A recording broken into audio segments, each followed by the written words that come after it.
저희들 함께 기도하심으로 예배를 시작하겠습니다.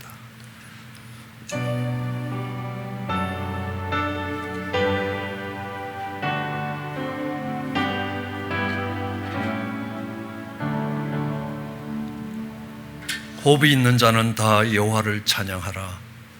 주의 의로운 규례로 인하여 하루에 7번씩 주를 찬양하라 하신 말씀을 기억합니다. 하나님의 하나님 되심을 높이기를 원합니다. 이 어렵고 힘든 시간을 지나가면서도 우리 하나님의 위로가 넘치고 하나님의 은혜가 컸다고 고백할 수 있게 하여 주시기 원합니다. 우리의 마음을 가지런히 하여 주의 임재 앞에 머리 숙입니다. 이 예배가 우리 하나님이 기쁘시게 받으시는 예배가 되게 하여 주시고, 또 예배를 드린 저희들 속에 하나님의 임재를 경험한 자로 기쁨과 평강이 넘치게 하여 주시옵소서. 예배의 시종을 주의 손에 의탁합니다. 감사합니다. 예수님 이름으로 기도드렸습니다. 아멘. 성령님 이곳에 임재하여 주시옵소서. 주님, 우리의 예배를 함양하여 주시옵소서. 영광 할렐루야. 예수의 그 피가 내게 승리 주네. 구원이 되시네.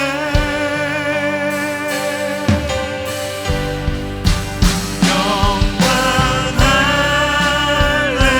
할렐루야. 예수의 이름이 능력되네. 소망이 되시네. 아멘. 일어서서 찬양드리겠습니다.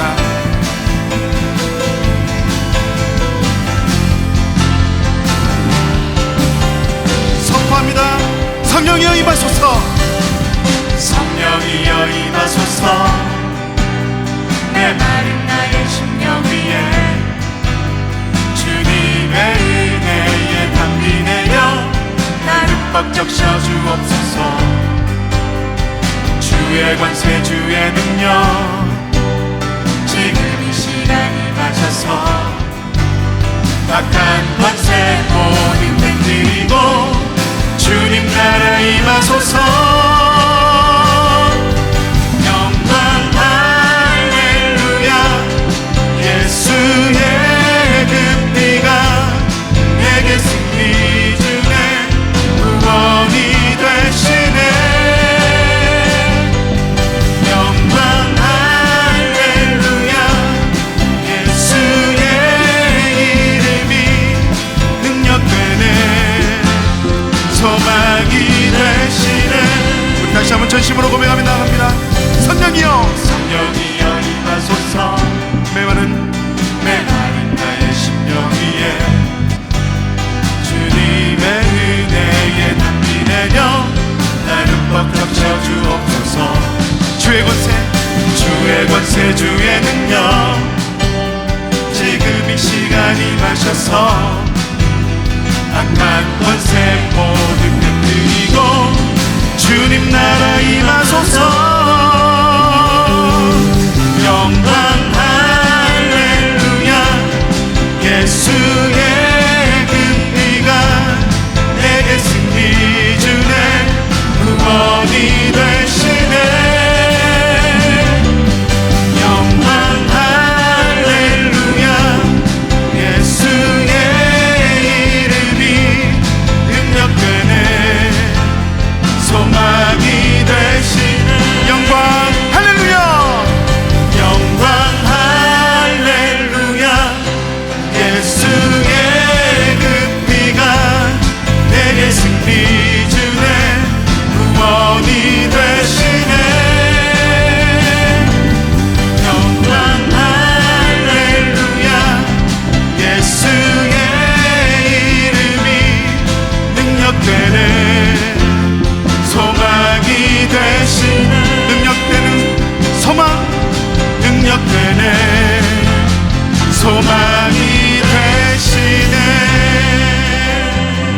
살아계신 주님, 그분께 큰 영광의 박수를 올려드립니다.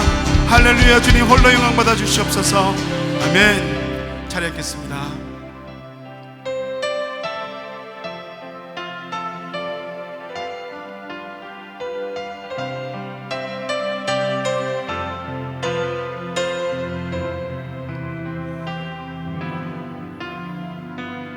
오 신실하신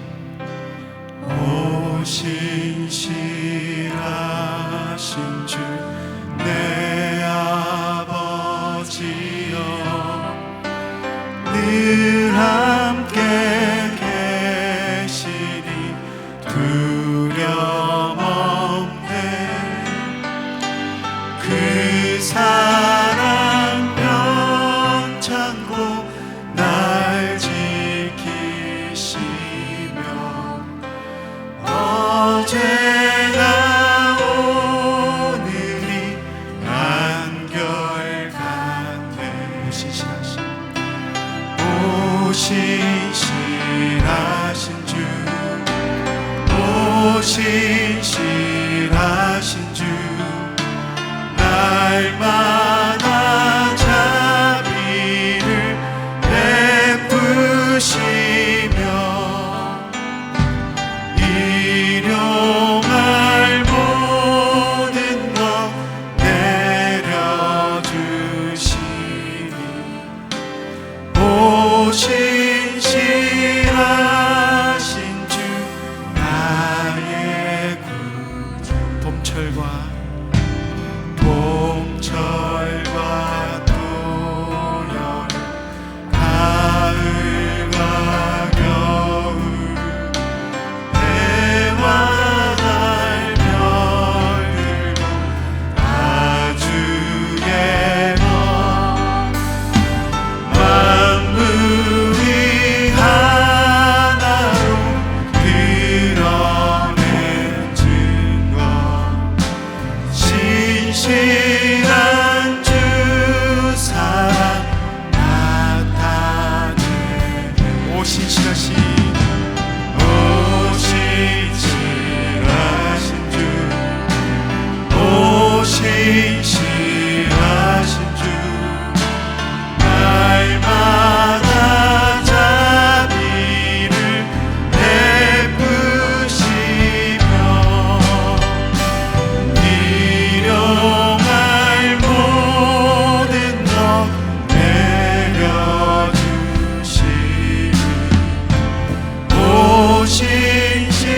신실하신 주 나의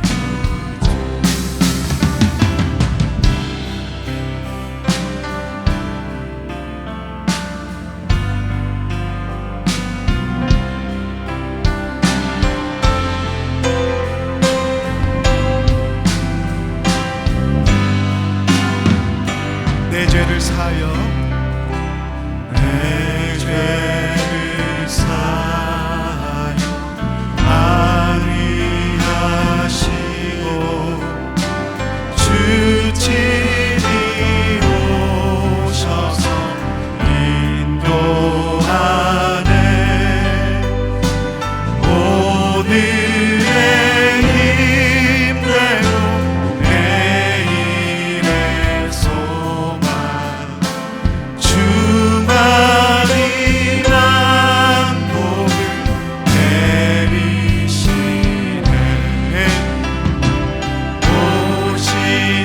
신실하신 주,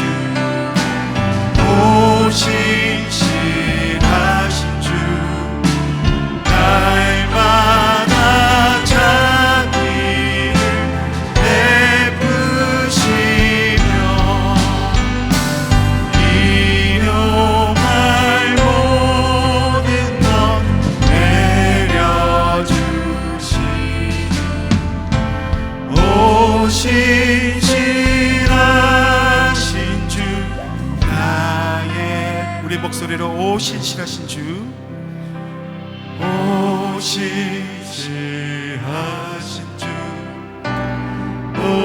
신실하신 주, 날마다 자비를 베푸시며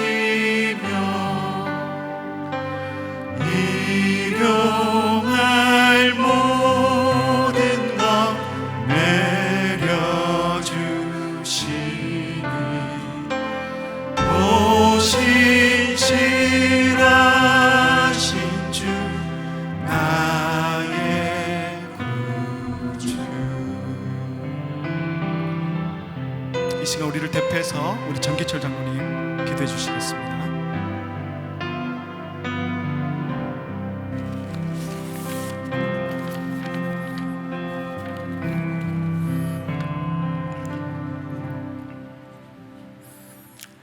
사랑과 은혜가 충만하신 하나님, 지난 엿새 동안 우리를 눈동자처럼 지켜주시고 거룩한 주님의 날에 주님의 전에 불러주시고 신령과 진정으로 예배하게 하심을 감사드립니다.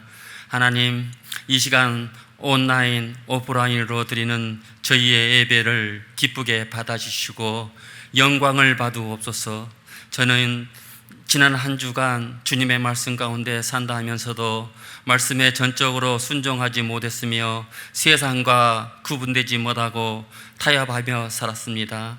저희의 죄와 허물을 주님 앞에 회개하니 불쌍히 여겨주시고 십자가의 보혈로 속량하여 주시옵소서. 이 시간 우리가 살고 있는 미국을 위하여 기도합니다. 먼저 트럼프 대통령과 그를 보좌하는 위정자들을 위하여 기도합니다. 그들이 국가의 흥망성쇠를 주관하시는 하나님의 주권을 인정하고 하나님을 경외하게 하옵소서. 국난이 닥쳤을 때에 베옷을 찢고 금식하며 기도했던 히스기야 왕처럼 하나님을 향하여 무릎 꿇고 기도하게 하옵소서. 지금 코로나 바이러스가 창궐하여 전 세계가 죽음의 공포 속에 빠져 있으며 많은 사람들이 서로 의심하고 경계하며 사랑이 식고 가정이 깨어가고 있습니다.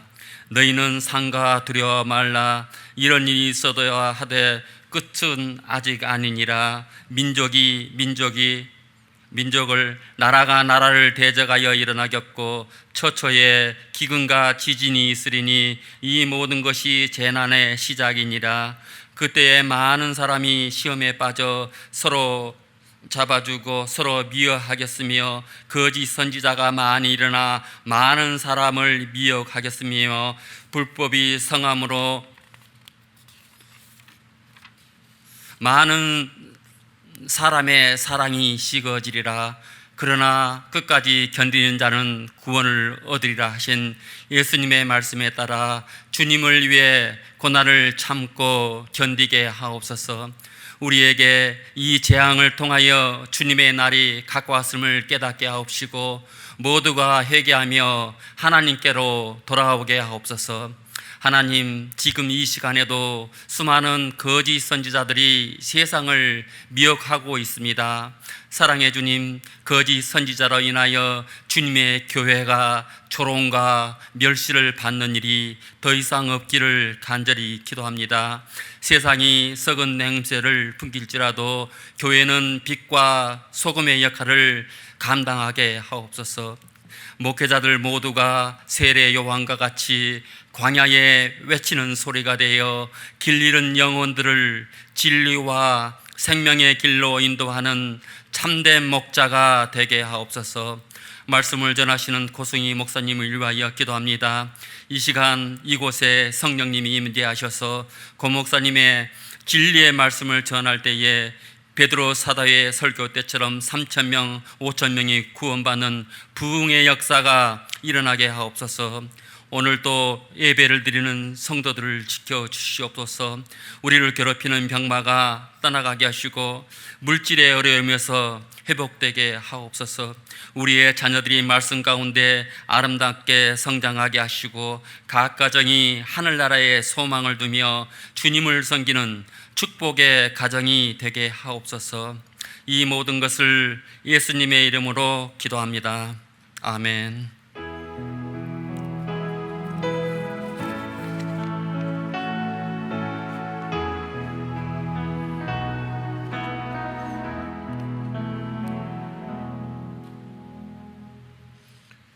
이 시간은 준비한 예물을 하나님께 봉헌하는 시간 갖도록 하겠습니다.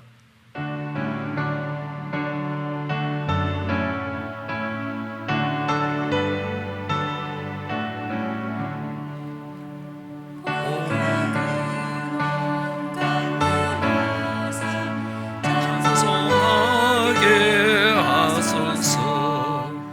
한량어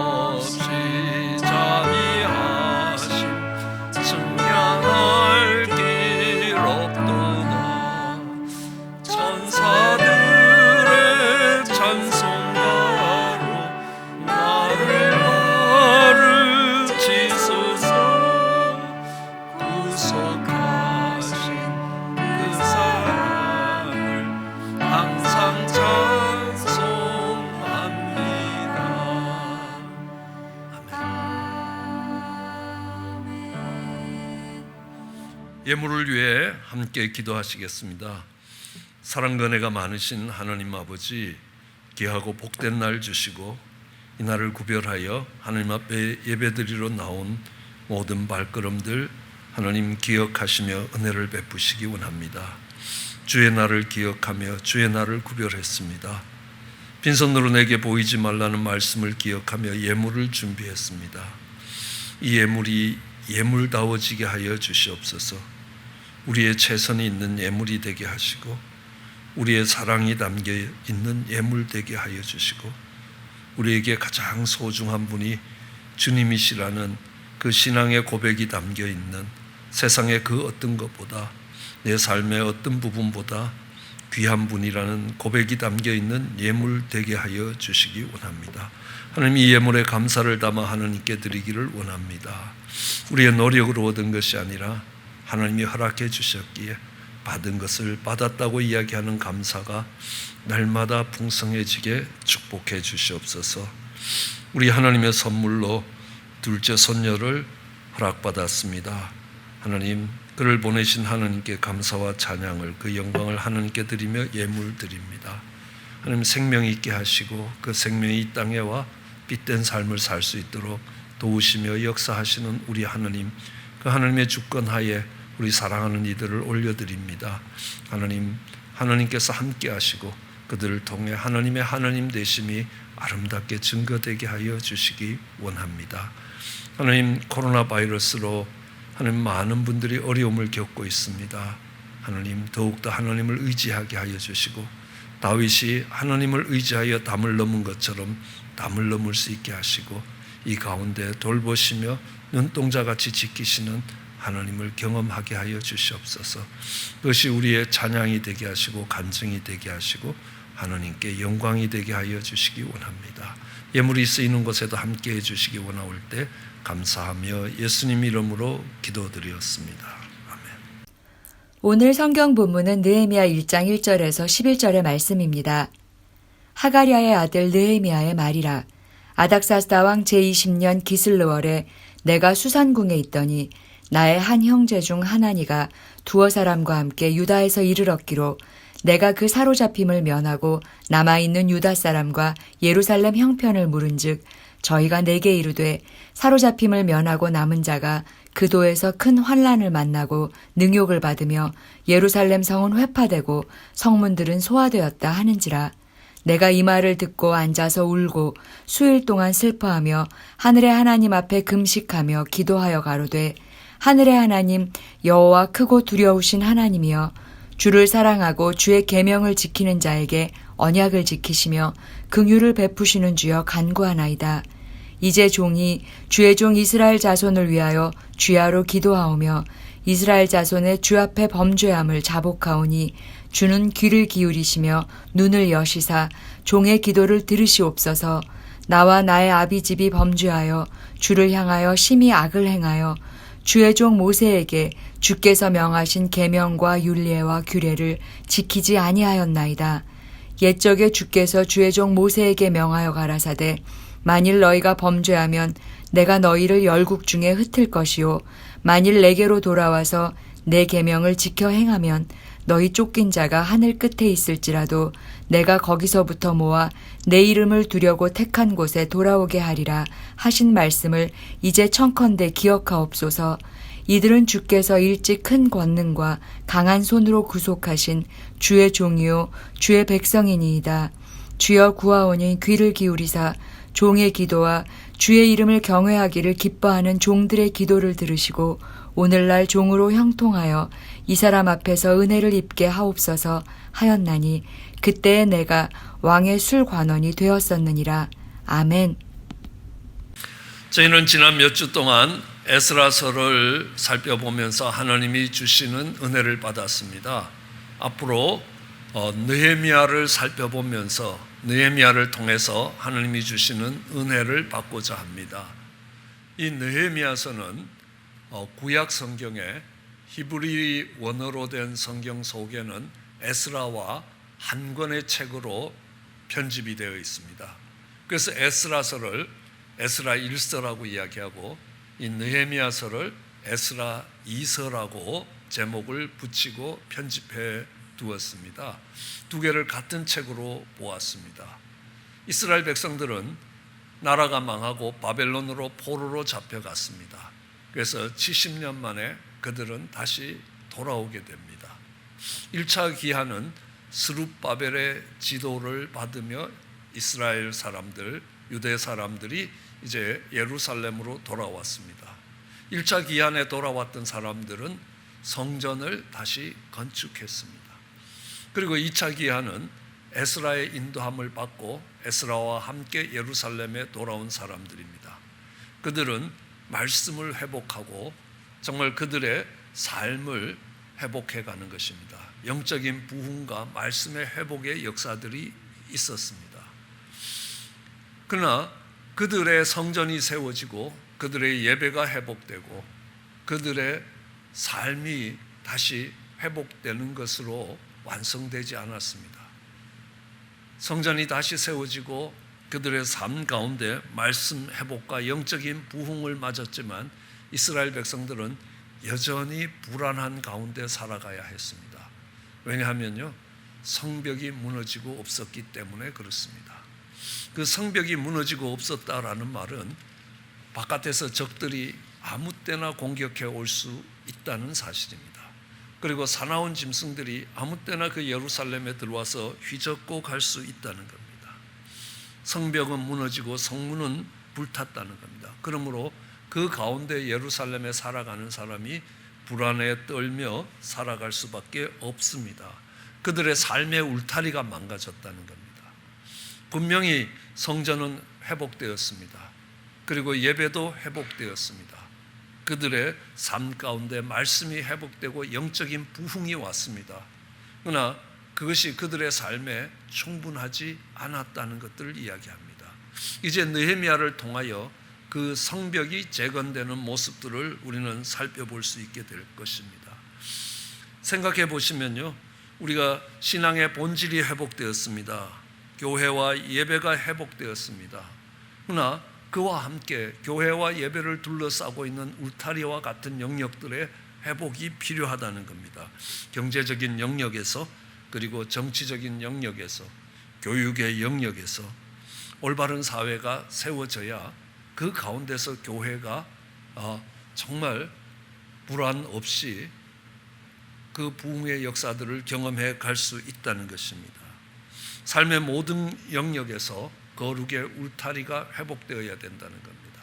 우리 개인적인 삶으로 이야기한다면 우리 삶 속에 영적인 회복이 일어났습니다. 악한 영들이 쫓겨나가고 다시 성령의 거룩함을 회복해 가는 것입니다. 그러나 그것으로 충분하지 않다라는 것들을 이야기합니다. 우리의 마음이 그 성령의 울타리가 되는, 영의 울타리가 되는 우리의 마음이 회복되고 든든히 세워져야 된다라는 것들을 이야기합니다. 하나님은 그 영적인 회복이 우리 마음에서 일어난다라는 것들을 이야기하고 계십니다. 고린도후서 1장 22절에 보면 저가 또한 우리에게 인치시고 보증으로 성령을 우리 마음에 주셨다는 겁니다. 하나님이 하나님의 거룩하신 영을 우리 마음에 두셨다는 겁니다. 그 마음의 울타리가 무너지고 나면 그 영적인 회복과 영적인 부흥이 오래 가지 않는다라는 것들을 알 수 있습니다. 우리는 성경을 읽어가면서 귀신이 쫓겨나갈 때가 있다는 걸 압니다. 하나님의 강력한 능력에, 성령의 역사에 의해서 귀신들이 쫓겨나갑니다. 그런데 이 쫓겨나간 귀신들이 물 없는 곳을 두루 찾아다니다가 물 없는 곳을 찾지 못하니까 자기보다 더 악한 귀신 7을 데리고 다시 돌아왔습니다. 그러니까 그 사람의 형편이 훨씬 더 나빠졌다는 겁니다. 그럼 이 악한 영이 쫓겨가는 거 그냥 쫓겨가겠습니까? 아니라는 겁니다. 우리는 그것을 영적인 부흥이라고 이야기합니다. 영적인 회복이 일어났습니다. 그러나 그 쫓겨갔던 악한 영들이 울타리가 없기 때문에 다시 돌아올 수 있다는 겁니다. 다시 돌아올 수 있는 것은 물이 없다는 겁니다. 베드로전서 3장 21절을 보면 물이란 너희를 구원하는 편이 곧 침례라 육체의 더러움을 제하여 버림이 아니요 선한 양심이 하나님을 찾아가는 것이라 라고 말씀하고 있습니다. 우리의 마음이 하나님을 향해 가는 그 마음에 정말 울타리가 생길 때에만 악한 영들이 다시 올 수 없다는 겁니다. 다시 와서 그 예루살렘을, 우리 마음 속에 생겨진 그 하나님의 임재로 오는 그 예루살렘을 깨트릴 수 없다는 겁니다. 우리 심령에 주시는 그 평강을 거둬갈 수 없게 된다라는 것입니다. 그러므로 이제 느헤미야를 통하여 성벽이 완성된다는 것은 우리는 눈에 보이는 성벽만이 아니라는 것입니다. 우리는 교회를 둘러싸고 있는 그 환경입니다. 그게 법적인 환경과 경제적인 환경과 우리 자녀들을 키워야 되는 교육적인 환경에 울타리가 세워져야 된다라는 것들을 이야기하는 것입니다. 우리 개인적인 영역에서는 정말 영적인 부흥이 일어나더라도 우리의 마음의 밭이 달라져야 된다라는 걸 이야기합니다. 그 마음에 악한 영들이 오지 못하는 울타리들이 생겨야 된다는 겁니다. 그 마음에 하나님을 찾아가는, 그 하나님을 향하여 찾아가는 그 울타리들이 세워질 때에 그 악한 영들은 다시 돌아와서 그 예루살렘을 점령할 수 없고 예루살렘을 회방할 수 없다는 것입니다. 그런데 하나님께서는 이 예루살렘의 성벽을 재건하는데 느헤미야라는 사람을 쓰시고 계시다는 겁니다. 어떤 이유 때문에 느헤미야를 쓰시고 있습니까? 느헤미야는 어떤 사람입니까? 우선 느헤미야는 아닥사스다 왕의 술 맡은 관원이라고 이야기합니다. 아마 이 술 맡은 관원이 오늘날로 가장 유사한 직책이 뭘까 생각해 보니까 아마 대통령의 비서실장쯤 되지 않을까라는 생각을 해봅니다. 이 술 맡은 관원은 굉장히 높은 지위에 있었습니다. 왜냐하면 아무 때나 왕을 독살시킬 수 있는 위치에 있었습니다. 그렇기 때문에 아무 때나 술에 독을 타서 정말 왕에게 주면 왕은 자신의 왕으로서의 지위뿐만 아니라 생명도 끊어질 수 있다는 겁니다. 그렇기 때문에 왕은 가장 신뢰할 수 있는 사람을 술 맡은 관원으로, 때로는 떡 맡은 관원으로 두고 있습니다. 그러나 떡 맡은 관원보다 술 맡은 관원은 더 중요한 것이, 밥은 혼자 먹어도 술은 혼자 먹는 법이 잘 없습니다. 아마 드셔보신 분들 아시겠지만요, 술을 혼자 먹는 것처럼 처량한 일이 없는 겁니다.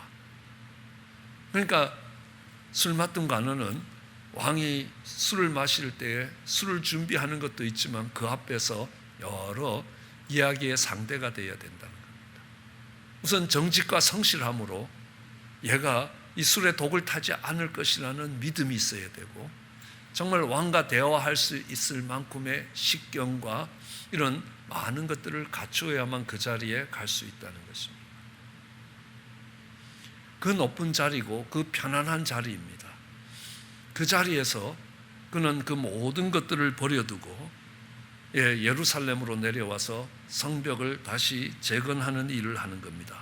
페르시아의 높고 편안한 지위를 버리고 하나님의 정말 성전을 위하여 그 울타리를 짓겠다라는 그 모든 그에게 주어졌던 기득권들을 포기하는 믿음의 지도자였다는 겁니다.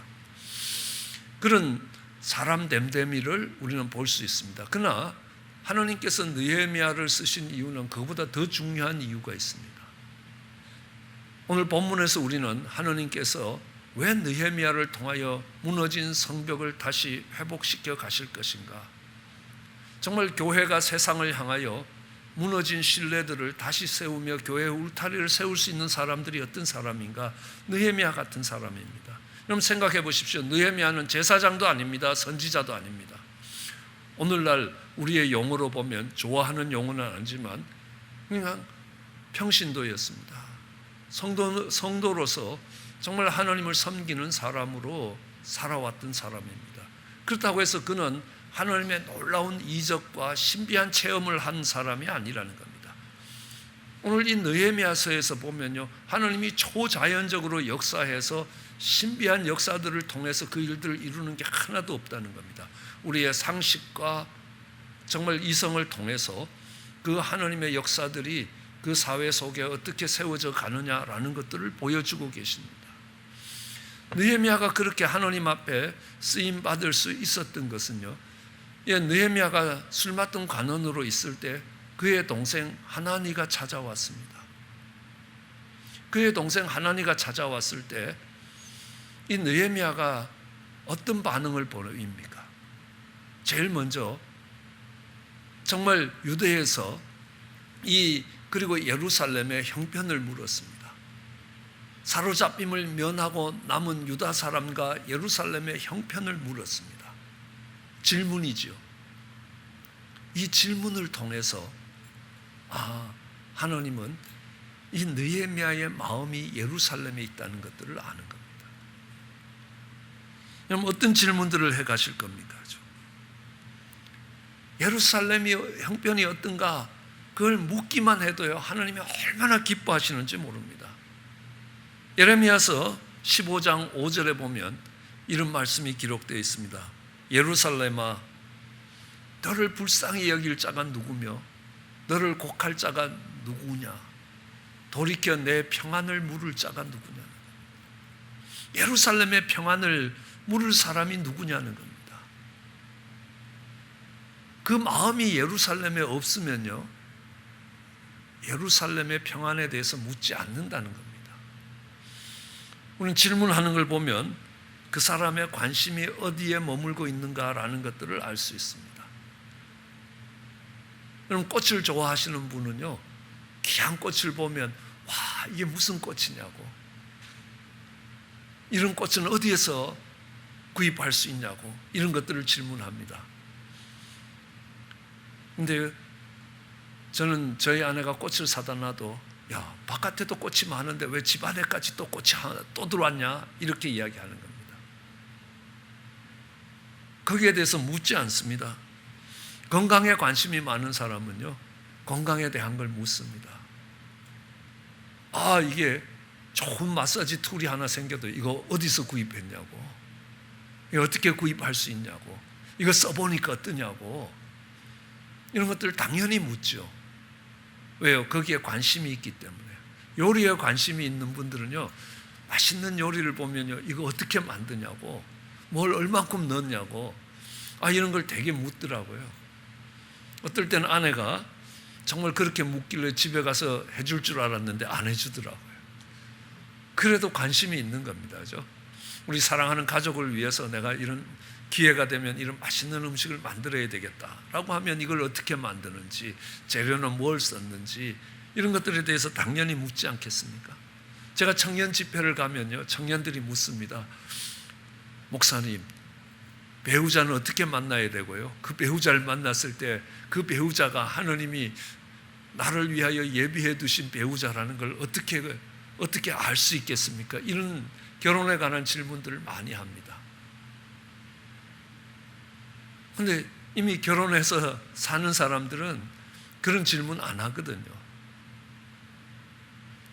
이 아내가 이렇게 할 때 이걸 어떻게 핸들해야 될지 모르겠습니다 하고 그런 질문들을 하죠. 그 질문을 보면 그 사람의 관심이, 그 사람의 마음의 중심이 어디에 가 있는가라는 것들을 알 수 있다는 것입니다. 느헤미야의 관심은 예루살렘에 있었습니다. 그것도요 느헤미야의 관심은 먼저 사람에게 있었습니다. 그 사람의 형편이 예루살렘의 도성의 형편도 있지만요 사로잡힘을 면하고 남아있는 유다 사람들에 대해서 물었습니다. 그리고 그들이 살아가는 예루살렘이라는 도시의 형편이 어떤가를 물었습니다. 사람에 대한 관심이 거기에 있었습니다. 저 사람들은 어떻게 지금 이 코로나 바이러스가 왔을 때 이 과정들을 어떻게 지나가고 있는가, 혹시 어떤 어려움을 겪고 가지는 않는가, 이런 것들을 묻는 겁니다. 근데 우리가 한번 생각해 봐야 될 것이요 느헤미야는 이때 술 맡은 관원이었습니다. 아무리 이 당시에 관리들이 오랫동안 관리로 있어도 60을 넘어서 관리로 있지는 않습니다. 평균 수명이 그만큼 안 됐다는 겁니다. 그러니까 아마 이 느헤미야는 이 당시가 50에서 60세 사이가 되지 않을까 이렇게 생각합니다. 그러면요 이 느헤미야는 예루살렘에서 태어난 사람이 아닙니다. 느헤미야는 이 바벨론으로 잡혀와서 바벨론에서 태어난 사람들입니다.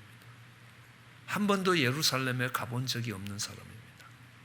그런데 어떻게 그의 마음의 중심이 그의 마음이 예루살렘을 향하고 있었냐는 겁니다. 그가 어떻게 예루살렘을 향할 수 있었을까? 저는 그 아버지 때문이라는 겁니다. 하갈의 아들 느헤미야라는 겁니다. 그리고 그의 동생이 왔습니다. 하나니가 왔습니다. 여러분, 느헤미야라는 의미는 여호와께서 위로하시다라는 겁니다. 하나니, 동생의 이름은 여호와는 은혜로우시다라는 의미를 가지고 있습니다. 그럼 생각해 보십시오. 그 아버지는 포로로 끌려 바벨론으로 왔습니다. 고통과 좌절의 시간을 보내야 했습니다. 그 고통과 좌절의 시간에도 주님의 위로와 주님의 은혜를 바라보며 살았습니다. 그렇게 그 자녀들의 이름을 하나님이 위로해 주실 것이다. 정말 고향 땅에서 뽑혀서 이방 땅에 포로로 잡혀왔지만 하나님의 위로가 있는 삶이라는 겁니다. 그리고 하나님은 은혜로우시다. 그렇기 때문에 그 양육을 받은 느헤미야와 하나니가 예루살렘을 사모할 수 있다는 것입니다. 그런 여러 가지 압니다. 솔로몬이 어느 날 꿈에 하나님이 와서 뭘 해줄까? 라고 물었더니만요, 하나님이 주신 걸로 충분합니다. 나같이 폐역 부도의 소생인 이 아들을 왕으로 세워주신 것만 해도 은혜 아닙니까? 그런데 하나님께 구할 게 있다면 내가 이 직분을 맡았는데 백성을 다스려야 되는데 백성을 다스릴 지혜를 주십시오. 그 대답이 너무너무 하나님을 기쁘게 했습니다. 전 그래 생각합니다.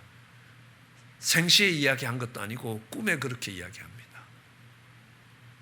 그건요, 다윗이 솔로몬의 귀에 정말 계속 반복해서 하나님이 주시는 지혜로 백성을 다스리는 왕이 되어야 된다는 것을 가르쳤기 때문입니다. 뼛속까지 들어오도록 가르쳤기 때문입니다. 그러니까 꿈에도 정말 이 백성들을 다스리기 위해서 지혜가 필요합니다. 저는 요셉이 정말 부족 국가의 족장의 아들로 있다가 어느 날 종으로 팔려가고 거기서 모함을 받아서 감옥으로 팔려갔을 때에도 여전히 하나님 앞에 살아가는 사람으로 사는 겁니다. 저는 그 요셉의 위대함이 아니라 그 요셉을 데리고 밤마다 가르쳤던 할아버지 이삭의 작품이라고 생각합니다. 요셉은 엄마가 없었기 때문에 당연히 할아버지가 데리고 키우셨을 겁니다. 그는 그의 평생의 이야기들을 합니다. 내가 흉년 때 하나님의 말씀에 순종하여 그 험악한 땅, 그저 우물들을 덮는 그 사람들이 있는 그 땅에 있을 때 하나님이 100배의 수확을 거두게 하셨고, 그들이 우물을 덮을 때마다 하나님을 의지하고 새 우물을 팠을 때 하나님께서 새 우물을 주셨다는 겁니다. 그 이야기들이 뼛속에 들어올 때까지 반복해서 듣습니다. 네 인생에 어려운 때가 올 수 있다는 것입니다. 그러나 그때도 신실하게 하나님을 의뢰하면 그 하나님이 도우실 것이고 그 하나님이 은혜를 베푸실 것이고 그 하나님이 위로를 하실 것이라는 겁니다. 그런 양육 속에서 자랐기 때문에 느헤미야는 그의 관심이 예루살렘에 머물 수 있었습니다. 그렇기 때문에 예루살렘의 형편을 물었습니다. 예루살렘의 형편을 물으니까 그의 동생 하나냐가 이렇게 대답합니다. 남은 자는 큰 환난을 만나고 능욕을 받았다는 겁니다. 예루살렘 성은 회파되고 성문들은 소화되었다는 겁니다. 예루살렘이 웃음거리가 되고 조롱거리가 되고 황폐해져 있다는 겁니다. 그 예루살렘의 형편을 들은 느헤미야의 반응은 무엇입니까? 그 이야기를 들었습니다. 그 이야기를 듣고요, 이 느헤미야는 그 자리에 그냥 주저앉았습니다. 그리고 울었습니다. 하나님께서 그 느헤미야의 눈물을 보신 것입니다. 우리는 말로 예루살렘을 사랑한다고 이야기할 수 있습니다. 말로는 정말 주가 나의 정말 가장 소중하신 분이라고 고백할 수 있습니다. 그런데 얼마나 그 고백이 립 서비스, 입술에서 나오는 그냥 형식적인 고백이 될 때가 얼마나 많은지 모릅니다. 저들이 주여 주여 하지만요, 저들의 마음이 나한테서 떠나 있다라고 이야기합니다. 분명히 입으로는 주라고 이야기하고 분명히 입으로는 신앙의 이야기들을 하지만 그들의 진실된 마음이 그곳에 있지 않을 때가 있다는 겁니다. 예레미야의 진실된 그것은요, 예레미야의 눈물에 있었다는 겁니다. 하나님이 그 예레미야의 눈물을 보셨다는 겁니다. 정말 코로나로 인하여 많은 우리 성도님들이 경제적으로 어려움을 겪기도 하고 인간관계에 어려움을 겪기도 하고 때로는 정말 역동성이 있는 예배를 못 드려서 정말 그 신앙이 식어져 가는 그런 모습을 보면서 그 안타까움을 가지고 눈물 흘려 보셨냐는 겁니다. 그 예루살렘의 형편을 듣고 눈물 흘려 보았냐는 겁니다. 바울은 디모데를 가르칠 때 내가 너를 눈물로 가르쳤다라고 이야기합니다. 시편 56편 8절에 나의 눈물을 주의 병에 담아서 그 눈물의 양을 한번 보십시오. 다윗은요, 내 침상이 젖도록 내가 울었습니다. 내 눈물이 시내처럼 흘러갔습니다 라고 고백합니다. 여러분, 우리는 어떤 충고를 할 때도 집사님 기도 많이 하셔야 됩니다 라는 충고를 받을 때 어떤 사람은 권면으로 받습니다. 어떤 사람은 정죄로 받습니다. 지도 별로 기도 안 하는 게 나보고 기도하라 그런다. 저 집사님이 내 영혼을 걱정해서 기도하라고 권면해 주시는구나. 저는 그 차이가 그 영혼을 위해서 기도하면 눈물을 흘려보면 그가 하는 말이 정죄가 되지 않고 권면이 된다는 것입니다. 누가 무너진 예루살렘을 위하여 울 것이며 누가 망가진 이 도성을, 이 교회를 위하여 울 것인가 라는 겁니다. 누가 쓰러져가는 나라를 향하여 정말 분노하며 손가락질할 수는 있는데요, 누가 그 나라의 아픔을 안고 눈물 흘릴 수 있느냐는 겁니다. 하나님이 찾으시는 사람들은요, 그 아픔의 소식들을 듣고 그 황폐해지는 소식들을 듣고 눈물 흘릴 수 있는 사람들을 찾으시는 겁니다. 그리고 이 느헤미야는요, 수일 동안 금식합니다.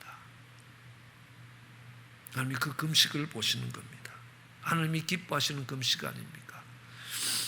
우리는 이사야서 58장 6절에 보면요, 나의 기뻐하는 금식은 흉악의 결박을 풀어주며 멍에의 줄을 끌어주며 압제당하는 자를 자유케 하며 모든 멍에를 꺾는 것이 아니겠느냐. 하나님이 기뻐하시는 금식은 밥을 안 먹는 게 아니라는 겁니다. 식사를 안 하는 게 금식이 아니라는 겁니다. 정말 예루살렘에 남아있는 자들, 그들 속에 묶여있는 흉악의 결박들이 있다는 겁니다. 그것을 풀어주고 그들이 지고 가야 되는 짐이 있다는 겁니다. 멍에의 줄을 끌어준다는 겁니다. 그들이 눌려있는 것들이 있다는 겁니다. 압제당하고 있다는 겁니다. 거기서 자유케 하기 위해서라는 겁니다. 그것이 안타까워서 정말 금식을 할 때 그것이 하나님이 기뻐하는 금식이라는 것입니다. 그 괴로운 마음에서 오는 것입니다. 우리는 잘 알고 있습니다. 에스더가 3일을 금식합니다. 이스라엘 백성들이 다 죽음에 놓이게 되었습니다. 에스더는 아니거든요. 이스라엘 백성들이 다 죽는다 하더라도 왕의 총애를 받는 왕비를 누가 죽이겠습니까? 그는 안전했던 겁니다. 그럼에도 그 백성들 속에 묶여있는 흉악의 결박들을 풀어주기 위해서 그는 죽으면 죽으리라는 각오로 하나님 앞에 금식합니다. 그 에스더의 금식을 하나님이 기쁘시게 받으시고 정말 그 흉악의 결박들을 풀어주는 거 아닙니까? 다니엘이 금식합니다. 정말 이스라엘 민족 속에 묶여있는 그 결박을 보면서 하나님의 택하신 백성들이 이방 땅에 와서 종살이하고 있는 그 백성들을 보면서 금식합니다.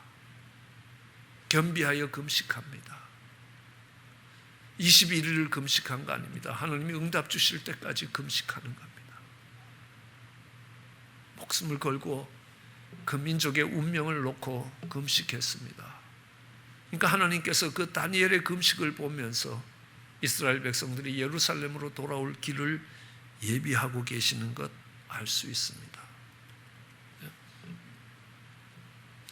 예수님도 정말 죄악으로 무너지는 인생들을 건지시기 위하여 그 공생애를 시작하시면서 40일 금식하십니다. 그의 사역을 멋지게 만들기 위해서도 아닙니다.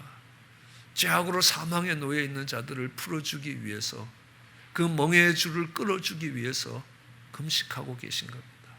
느헤미야요, 그 페르시아 제국에서 더 이상 올라갈 수 없을 만큼 높은 지위에 올라가서 그가 누릴 수 있는 걸 다 누리면서 살아가는데 그가 뭐가 아쉽다고 금식하겠습니까? 그렇지만 예루살렘에 살면서 성문이 소화되고 성벽이 무너지고 정말 삶의 모든 기반 시설이 무너져 있는 그들의 형편이 안타까워서 정말 하나님 앞에 긍휼을 구하면서 금식하는 거 아닙니까? 금식 자체가 목적이 아니라는 겁니다. 밥을 굶는 자체가 목적이 아니라는 겁니다. 흉악의 결박을 풀어주는 것이 목적입니다. 멍에의 줄을 끊어주는 것이 목적입니다. 그의 진심이 어디에 있느냐는 겁니다. 이야기합니다. 영적으로 전투하는 교회와 성도는 금식하지 않을 수 없다는 겁니다. 켈빈은 이렇게 이야기합니다. 모든 제네바 사람이 회심할 때까지 금식하며 기도하겠다고 이야기합니다. 존 웨슬리는요, 기도와 금식으로 하나님의 얼굴을 만날 수 있지만 금식하지 않는 사람은 영적 경험을 해보지 못한 사람이라고 단정할 수 있다라고 이야기합니다. 하나님이 느헤미야의 질문을 보셨습니다. 그 질문 속에 있는 마음의 중심을 보셨습니다. 그가 예루살렘의 평안을 물었기 때문입니다. 하나님이 느헤미야의 눈물을 보셨습니다. 그 어렵고 고난의 시간들, 좌절과 절망의 시간을 지나가는 그 예루살렘에 사는 형제들의 아픔, 그 아픔을 생각하며 눈물을 흘렸습니다. 무너진 하나님의 영광을 바라보면서 눈물을 흘렸던 겁니다. 그리고 하나님 앞에 금식했습니다. 그 문제에 답을 주시도록 금식했다는 겁니다. 그의 질문과 그의 눈물과 그의 금식이 있었습니다. 그러기에 하나님은 무너진 예루살렘을 수복하기 위해서, 예루살렘의 성벽을 수복하기 위해서 그 느헤미야를 사용합니다. 교회의 한 축이 무너졌습니다. 때로는 경제적인 축들도 무너졌습니다. 사회적인 축들도 무너졌습니다. 마음도 낙심이 되고 마음도 어려워질 때도 있습니다. 그때 느헤미야처럼 마음이 그 형제들에게 있고 눈물이 있고 금식이 있는 그들을 통하여 하나님이 그 성벽을 회복시켜 가실 것입니다. 그렇게 쓰임받는 저와 여러분 되시기를 주의 이름으로 축원합니다. 기도하시겠습니다. 사랑과 은혜가 많으신 하나님 아버지, 느헤미야의 질문과 느헤미야의 눈물과 느헤미야의 금식을 통하여 그의 마음이 예루살렘의 회복에 있음을 하나님이 보셨음을 기억합니다. 하나님, 그를 사용하여 예루살렘의 성벽을 재건하셨음을 기억합니다. 많은 우리 성도님들의 삶의 울타리들을 다시 세우신 것들을 기억합니다. 그들이 그 울타리 안에서 평안히 살 수 있는 근거가 만들어졌음을 기억합니다. 하나님, 어렵고 힘든 시간들을 지나갑니다. 많이 고통하는 우리 형제 자매들도 있습니다. 병상에서 고통하는 자들도 있습니다. 경제적인 어려움으로 고통하는 자들도 있습니다. 가정적인 갈등으로 인하여 힘들어하는 자들도 있습니다. 그들의 삶의 울타리가 무너지고 고통스러워하는 자들이 있습니다. 하나님, 그들의 형편을 물을 수 있게 하여 주시옵소서. 우리의 마음 속에 그들이 있기에 그들의 형편에 관심이 있게 하여 주시고, 하나님, 무너진 그 형편을 들으며 우리의 눈물이 있게 하여 주시옵소서. 하나님, 그 회복을 위하여 우리를 사용하시라고 고백하며 하나님 앞에 금식으로 나가는 모습이 있게 하여 주시기 간절히 원합니다. 그리하여 황폐한 시대에 느헤미야와 같이 쓰임받는 저희들에게 은총을 더하시옵소서. 감사합니다. 예수님 이름으로 기도드렸습니다. 저희들 함께 찬양하시겠습니다.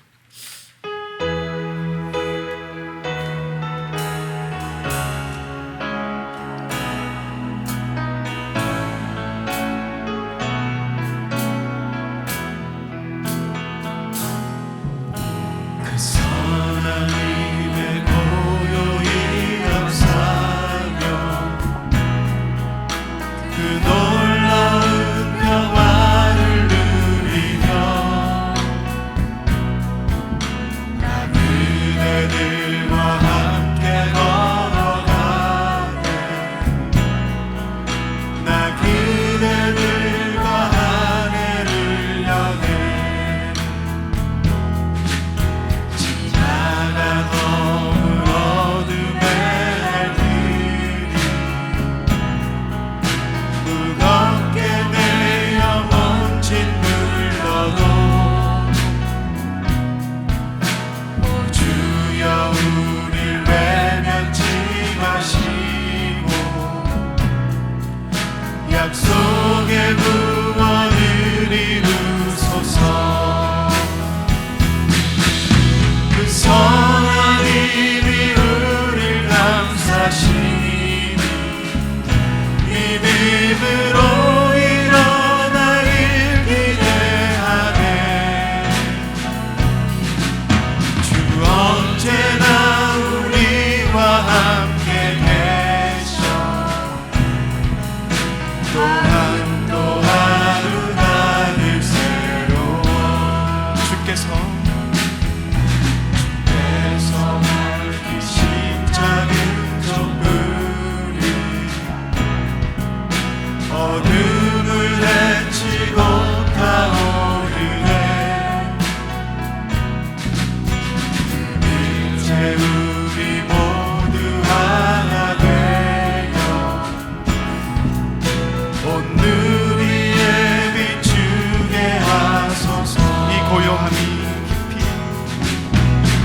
고요함이 깊어 번져갈 때 저 가슴 벅찬 노래 들리네. 다시 하나가 되게 이으소서. 당신의 빛이 빛나는 이 밤 그 선한 님이 우릴 감싸시니 믿음으로 일어나길 기대하네. 주 언제나 우리와 함께 계셔. 하루 또 하루 나를 새로워.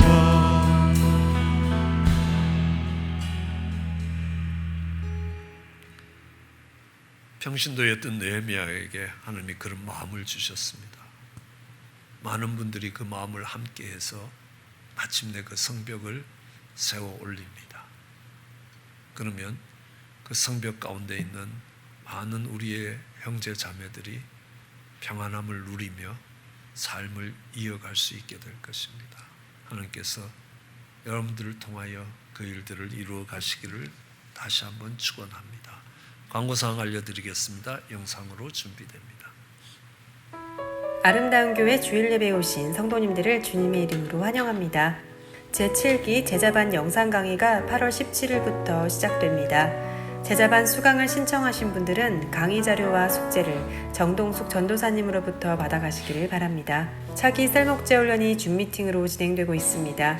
8월 18일, 20일 저녁 7시 30분에 훈련이 시작됩니다. 아름다운 교회와 조이앤 그레이스 미션 장학금 수여식이 금주 8월 16일 3부 예배 시간에 있습니다. 올해는 13명의 학생들에게 장학금이 수여됩니다. 학생들의 꿈과 비전을 응원해 주시기를 부탁드립니다. 주일학교 승급 예배가 8월 16일 오후 5시 줌으로 열립니다. 현재 코비드-19로 인해 온라인으로 승급 예배를 진행하게 되었습니다. 줌 링크는 각 셀교회를 통해 전해드리겠습니다. 온라인으로 함께 참석해 주셔서 한 과정을 끝내고 다음 과정으로 옮겨가는 학생들에게 성도님들의 격려와 기도를 부탁드립니다. 셀목자 전체 훈련이 8월 19일 수요 성경 공부 시간에 있습니다. 그리고 셀목자 기도회가 8월 21일 금요 찬양 기도회 시간에 있습니다. 또한 셀목자 부흥회가 8월 26일 수요 성경 공부 시간에 있습니다. 9월부터 시작되는 셀교회를 준비하며 셀목자들을 성령으로 충만케 하시기를 기도합니다. 모든 셀목자들의 참석을 바랍니다. 아름다운 세상을 만들어가는 아름다운 교회가 전합니다. 내일부터 7기 제자훈련이 시작됩니다. 그래도요, 7기 제자훈련이 시작되면서 8월 17일부터 시작되는 한 주간은 오리엔테이션입니다. 제자훈련이 어떤 것이고 어떤 훈련을 받게 될 것이고 정말 그 내용들이 어떤 것이며 그 속에서 정말 하나님이 기대하시는 것이 어떤 것인가, 이런 것들에 대해서 정말 이렇게 한번 살펴보는 시간이 될 겁니다. 그래서 혹시 다음 주간 중에 오리엔테이션을 보다가 감동이 되시면 제자반에 들어오실 수 있습니다. 그래서 제자란 어떤 사람이고 정말 하나님이 부르실 때 그들은 어떤 반응을 보이는 사람들이고 하나님이 그들을 훈련시키실 때 어떻게 훈련받는 사람들이고 하나님이 그들을 보내실 때에 어떤 목적으로 보내고 그 사명이 어떻게 감당되어지느냐, 그걸 위해서 어떤 준비들이 필요한 건가, 이런 것들을 쭉 전반적인 것을 살펴보는 시간들입니다. 그래서 보시면서 내가 마음이 움직여서 내가 제자반에 들어와야 되겠다 그러시면 담대하게 들어오시면 됩니다. 다른 때보다도 훨씬 쉬운 게 꼭 정해진 시간에 안 들어와도 내가 이제 그 영상을 통해서 하시면서 또 숙제들을, 과제들을 제출할 수 있기 때문에 조금 시간의 플렉서빌리티가 있을 거라고 생각을 합니다. 그래서 여러분들 기도해 보시고요, 좋은 기회에 함께 동참해 주시고요, 그동안 진행하다가 낙제하신 분들도 다시 복귀하셔도 됩니다. 그런 좋은 기회가 될 것입니다. 다른 광고사항 없으시면 일어나셔서 배송 부르시고 축도로 예배 마치겠습니다.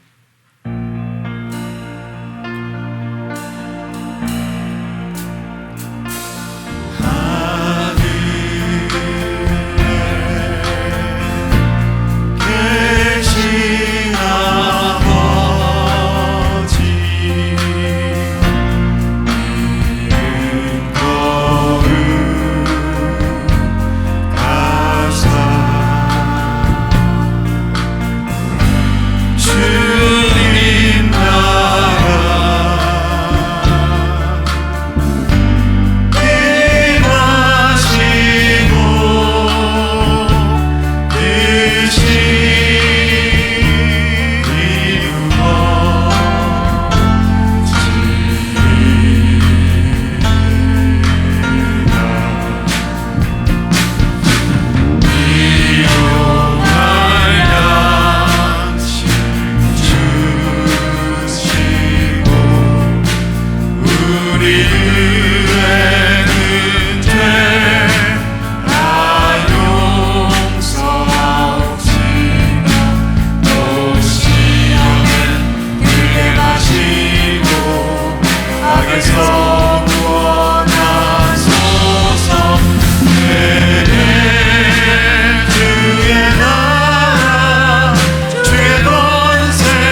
이제는 주님의 마음을 닮으며 주님의 마음이 가는 곳에 우리의 마음이 가고 우리의 관심이 그곳에 머물며 그 관심이 질문과 눈물과 금식으로 표현되어 무너진 울타리를 다시 세우는 그 일에 귀하게 쓰임받는 하나님의 사람이 되고자 결단하는 사랑하는 성도들 위해 우리 주 예수 그리스도의 크신 은혜와 하나님 아버지의 놀라우신 사랑과 성령의 위로하심과 교통하심이 영원토록 함께 하시기를 축원하나이다.